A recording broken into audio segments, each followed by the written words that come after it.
Okei, tai padarysiu šiandienos recapą. Šiandien netreininau, bet tiesiog žiūrėjau marketus. Tai visą šią savaitę netreininsiu, kaip ir sakiau. Tai okei, tai ką šiandien mačiau. Tai marketas dar čia. Okei. Tai mano biasas buvo aiškiai bearish. Ant market openo turėjom va šitą kaip drone liquidity 4 valandų ant filled ir labai didelį swingą ir tokį trendą. Ant hourly mes labai displacinam žemyn. Ir kad šitą turim neišsvipinę, tai čia žiaurus drovas. Ir ant market openo, realiai prieš market openą, ar mes jom iš to lygtais,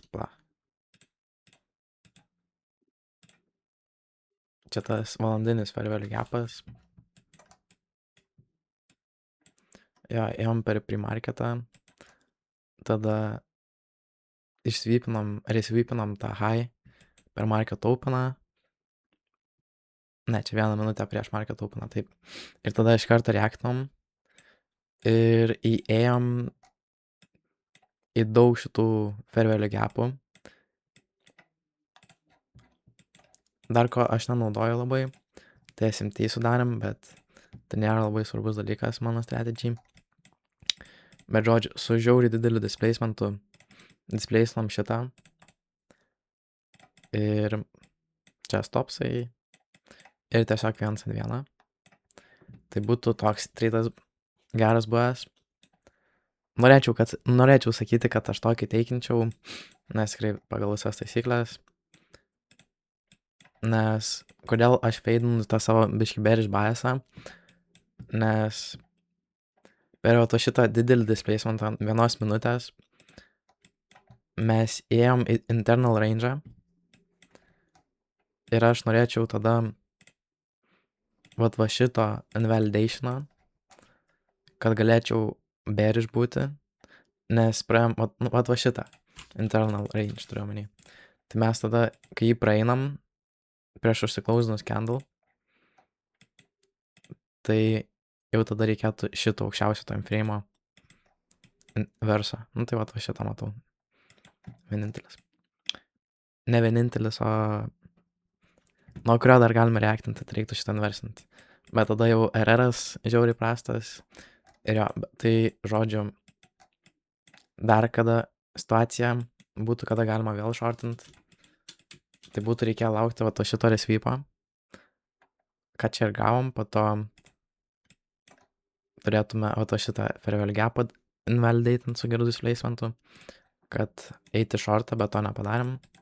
Tai žodžiu, tai čia geras tradas gaunasi dėl to, nes vis tiek, kad judėti žemyn, aš norėčiau, kad mes resvypintume tą highsą, va šitą. Tai visai geras toks tradas su geru displacementu ir reaktam nuo 5 minučių fair value gapų ir 15. Ir po to toliau ką mačiau. Įprastai tik vieną tradą teikinu, bet šiandien buvo labai aiškus drone liquidity.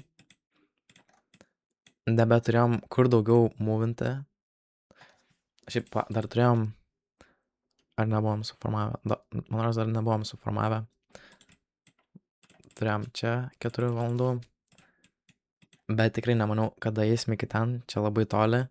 Ir turim šitą drone liquidity, tą 4 valandų fair value gapą, kuris daug šansų, kad tikrai įeisim jį. Tai koks tradas galėtų būti nuo jo. Tai kai užfilnom šitą valandinį fair value gapą, tai kitas point, iki kurio galėtume siekti, tai matau šitas valandinis fair value gapas, kaip drone liquidity, arba šitas, čia jau 4 valandų prasideda. Ir nemaniau, kad mes eisim link jų, nes dar vis nepasvinginom tiek daug link jo. Ir suformavom šitą rejection bloką. Ir va čia retepinom jį. Galima entrint nuo šito inverso, bet aš pagrindę laukčiau šito 2 minučių inverso. Bent jau. Arba galima daugiau kažko laukti, bet čia realiai užtenka. Galima buvo stopsus dėti arba va čia, arba va čia, kad saugiai būt.